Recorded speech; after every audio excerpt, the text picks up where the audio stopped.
हमारे channel Hollywood cinema को subscribe करें और बेल आइकन दबाएं नए वीडियो की नोटिफिकेशन पाने के लिए। दोस्तों नमस्कार, आज मैं आप लोगों के लिए लाया हूँ एक बेहतरीन अमेरिकन हॉरर मूवी जिसे डायरेक्ट किया है स्कॉट डिरेक्शन ने और इसकी करंट टाइम डीबी रेटिंग है 6.9 आउट ऑफ 10। मूवी की शुरुआत नॉर्थ डेनवर शहर को दिखाते हुए होती है और समय होता है 1978 का और हमें कुछ बच्चों को दिखाया जाता है जो कि बेसबॉल खेल रहे होते हैं। वहीं हम फिन नाम के एक लड़के को देखते हैं जो कि बॉलिंग कर रहा होता है और जहां हम देखते हैं फिन अच्छी बॉलिंग कर रहा होता है और उसे लगता है कि वो मैच जीत सकता है, लेकिन आखिरी बॉल पे अपोजिट साइड का बैट्समैन हिट कर देता है और फिन ये मैच हार जाता है। अब मैच खत्म होने के बाद हमें पता चलता है कि जो लड़का अभी बैटिंग कर रहा था उसका नाम ब्रूस है। ब्रूस सबसे हाय हेलो करता है और अपनी साइकिल से अपने घर के लिए निकलता है। तभी हम देखते हैं एक ब्लैक कलर की वैन उसके साइकिल के आगे आ जाती है और सीन शिफ्ट हो जाता है और हमें टाउन से गायब हुए बच्चों के मिसिंग पोस्टर दिखाए जाते हैं, जिन्हें देखकर ऐसा लग रहा था कि टाउन से बहुत सारे बच्चे गायब हो चुके हैं। और अब हमें फिन को दिखाया जाता है जो कि अपने घर पर होता है, डिनर कर रहा होता है और उसके साथ डिनर टेबल पर उसके फादर बैठे होते हैं और साथ ही उसकी सिस्टर ग्वेन भी होती है। अब हम देखते हैं अगली सुबह जब फिन अपने सिस्टर के साथ स्कूल जा रहा होता है तो रास्ते में उन्हें ब्रूस के मिसिंग का पोस्टर दिखता है। इसका मतलब गायब होने वाले बच्चों में ब्रूस का नाम भी अब शामिल हो गया था। जब फिन स्कूल पहुंचता है तो दिखता है उसके स्कूल के दो बच्चे आपस में लड़ रहे होते हैं, जिसमें एक लड़के का नाम रॉबिन होता है। रॉबिन दूसरे लड़के की बुरी तरह से पिटाई कर रहा होता है। अब हम देखते हैं फिन जब स्कूल के वॉशरूम में जाता है तो तीन लड़के उसे परेशान करते हैं, लेकिन तभी वहाँ रॉबिन आ जाता है। रॉबिन उन लड़कों को धमकाता है क्योंकि फिन रॉबिन का अच्छा दोस्त था। तो तीनों लड़के रॉबिन के डर से वहाँ से चले जाते हैं और रॉबिन फिन को बोलता है जब तक तुम लोगों से लड़ोगे नहीं, डरोगे, लोग तुम्हें डराते ही रहेंगे। अब सीन शिफ्ट होता है और हम देखते हैं फिन की सिस्टर ग्वेन से कुछ पुलिस वाले पूछताछ करते हैं। एक्चुअली ग्वेन ने रात में एक सपना देखा था और जिसमें उसने देखा कि जब ब्रूस बेसबॉल का मैच खत्म करके अपने घर की तरफ जा रहा था, रास्ते में एक ब्लैक कलर की वैन और कुछ ब्लैक कलर के बैलून्स दिखते हैं। हालांकि पुलिस वालों को ग्वेन की बातों पर भरोसा नहीं होता क्योंकि पुलिस वाले सपनों में विश्वास नहीं करते, लेकिन पुलिस वालों को ग्वेन की बातों में एक पॉइंट नजर आता है, वो होता है ब्लैक कलर का बैलून, क्योंकि इसके पहले के भी मिसिंग केसेस में ब्लैक बैलून देखा गया था। तो पुलिस वाले ग्वेन के फादर से पूछताछ करते हैं और जब ग्वेन घर पहुंचती है तो उसके फादर उसकी पिटाई करते हैं क्योंकि उसके फादर को उसकी सब बातों में विश्वास नहीं था। और साथ ही हम देखते हैं उसके फादर बहुत ज्यादा ड्रिंक भी करते हैं और साथ में बोलते हैं तुम्हारी माँ भी इसी तरह के बकवास सपने देखा करती थी। तो इसका मतलब ग्वेन जो सपने देख रही है वैसे ही सपने उसकी माँ भी देखा करती थी। और वही दूसरी तरफ हम रॉबिन को देखते हैं जो कहीं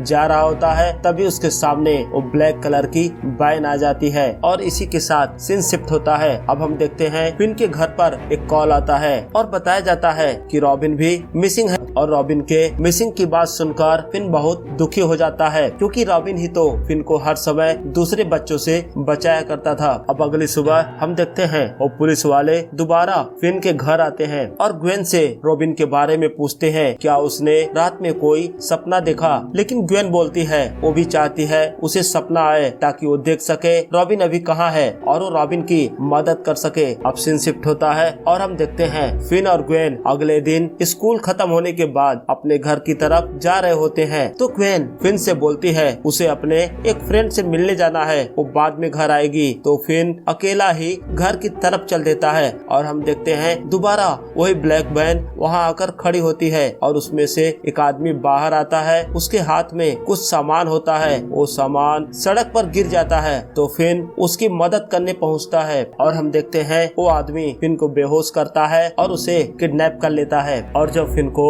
होश आता है तो फिन अपने आप को एक बंद कमरे में पाता है और सामने वो किडनैपर होता है। किडनैपर के चेहरे पर मास्क होता है। जब किडनैपर बाहर चला जाता है तो फिन उस कमरे में घूम कर देखता है तो क्या पाता है, उस कमरे में ज्यादा सामान नहीं होता। तो दिखता है एक टॉयलेट रूम होता है और एक बेड होता है और साथ में एक पुराना ब्लैक कलर का रोटरी डायल टेलीफोन होता है। तो फिन टेलीफोन को चेक करता है तो पाता है उसका वायर डिस्कनेक्टेड होता है। अब फिन चिल्लाकर मदद मांगता है लेकिन वो महसूस करता है उसकी आवाज बाहर नहीं जा रही थी। ये पूरा कमरा साउंड प्रूफ होता है और देखने में ऐसा लगता है कि जैसे किसी बेसमेंट का हिस्सा हो। अब फिन थक हार कर सो जाता है लेकिन तभी वो डिस्कनेक्टेड फोन की घंटी बजने लगती है और फोन के रिंग की आवाज सुनकर उसकी नींद टूट जाती है और वो डर जाता है कि जिस फोन का कनेक्शन ही नहीं है उस पर रिंग कैसे आ सकती है। लेकिन फिन डरता हुआ फोन को पिक करता है।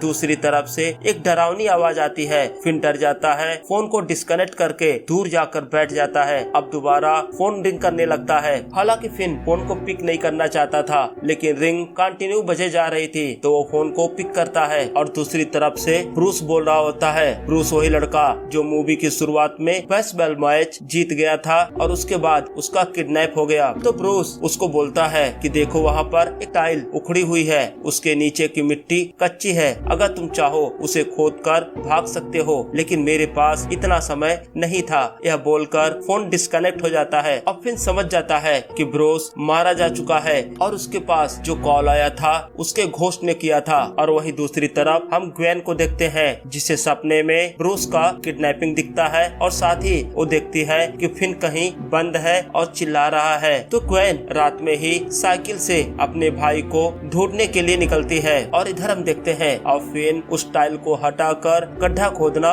शुरू कर देता है। अब फिन गड्ढा देर तक खोदता है और थक जाता है लेकिन उसे भागने का कोई रास्ता नहीं मिलता। अब फिन बैठकर सोचने लगता है कि वहाँ से बाहर कैसे जाए। उसे लगता है हो सकता है दोबारा उसके पास कोई कॉल आए और उसकी कोई मदद करे। तभी हम देखते हैं किडनैपर उसके लिए खाना लेकर आता है और उससे अपना नाम बताता है। तो हमें पता चलता है कि किडनैपर का नाम ग्रैबर है। ग्रैबर जब वापस जाता है तो दरवाजा बंद करना भूल जाता है। हम देखते हैं फिन चेक करता है, दरवाजा खुला होता है। जैसे ही फिन बाहर निकलने की ट्राई करता है तभी उस फोन का रिंग बजने लगता है। अब फिन जाकर फोन को पिक करता है। उसे लगता है शायद ब्रूस ने दोबारा उसे कॉल किया होगा लेकिन इस बार दूसरी साइड से दूसरा लड़का बोल रहा होता है। और तभी हम देखते हैं उस लड़के का घोस्ट फिन के पीछे होता है और उस लड़के का घोस्ट बोलता है कि उसने दरवाजा जानबूझकर खुला छोड़ दिया है, तुम जैसे ही बाहर जाओगे वो तुम्हारी पिटाई करेगा, ऐसा मेरे साथ उसने पहले किया था। तो फिर उसकी बात मानता है और बाहर भागने का प्लान कैंसिल कर देता है। और दूसरी तरफ हम ग्वेन को देखते हैं जो सपने में एक न्यूज़पेपर बांटने वाले लड़के की किडनैपिंग देखती है और साथ में उसे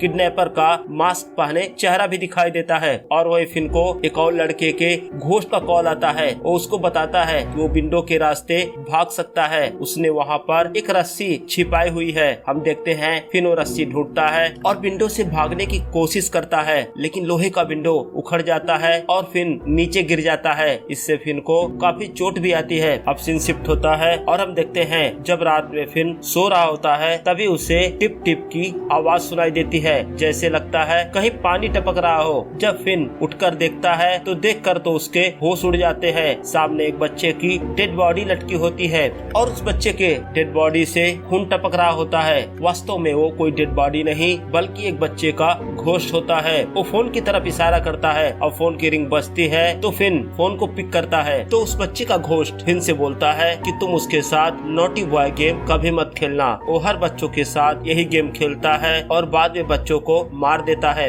लेकिन तुम्हारे पास भी अब ज्यादा समय नहीं बचा है तो इसलिए आज रात तुम भागने की कोशिश करना। देखो अब वो सो चुका है। अंदर का दरवाजा तो खुला हुआ है लेकिन बाहर के दरवाजे पर एक कॉम्बिनेशन लॉक लगा है। मैंने दीवार पर उस कॉम्बिनेशन लॉक के कुछ नंबर लिख दिए हैं, तुम्हें कुछ कॉम्बिनेशन ट्राई करने होंगे। अब फिन बाहर जाता है तो देखता है वो किडनैपर अभी सो रहा होता है। तो फिन दरवाजे का लॉक खोलने की कोशिश करता है, लॉक खुल जाता है लेकिन तभी किडनैपर का डॉग भौंकने लगता है और जिससे किडनैपर की नींद खुल जाती है। फिन भागने की कोशिश करता है, किडनैपर दौड़ाकर उसे पकड़ लेता है और किडनैपर दोबारा फिन को लाकर उसी बेसमेंट के रूम में बंद कर देता है। अब सीन शिफ्ट होता है और हम देखते हैं ग्वेन घर पर सो रही होती है और दोबारा उसे सपना आता है। उस सपने में एक लड़के को किडनैप होते देखती है और साथ ही इस बार वो किडनैपर का घर भी देख लेती है। और वही दूसरी तरफ हम फिन को देखते हैं, उसे दोबारा एक लड़के के घोस्ट का कॉल आता है और इस बार फिन के दोस्त रॉबिन का घोस्ट होता है और फिन से बोलता है कि तुम्हें हिम्मत दिखानी होगी और किडनैपर को मारना होगा। लेकिन फिन बोलता है मैं उसे नहीं मार सकता। अब रॉबिन का घोस्ट उससे बोलता है तुम एक काम करो, रिसीवर में मिट्टी डालो ताकि रिसीवर थोड़ा सा भारी हो जाए और उसके बाद जैसे ही वो तुम्हारे सामने आए आगे बढ़कर रिसीवर उसके सर पर मारना। अब हम देखते हैं फिन फोन का रिसीवर लेकर बार बार मारने की प्रैक्टिस करता है और उसमें मिट्टी भरता है और वही दूसरी तरफ वो जो गड्ढा उसने खोद रखा था उसे और ज्यादा खोदता है और गड्ढे के अंदर टूटे हुए विंडो का फ्रेम डाल देता है। और इधर हम ग्वेन को देखते हैं जो बारिश में अपना साइकिल लेकर उस टाउन में उस घर को ढूंढ रही होती है जो उसने अपने सपने में देखा था। और तभी उसकी साइकिल के सामने 5 बच्चों की आत्माएं आ जाती हैं तो ग्वेन डर कर गिर जाती है। लेकिन अब ग्वेन नोटिस करती है कि जो घर वो ढूंढ रही थी वो सामने ही था। इसका मतलब उन बच्चों की आत्माएं इसीलिए उसके सामने आई ताकि वो नोटिस कर सके। और दोस्तों यहाँ पर ये भी पता चलता है कि उस किडनैपर ने इससे पहले 5 बच्चों को किडनैप किया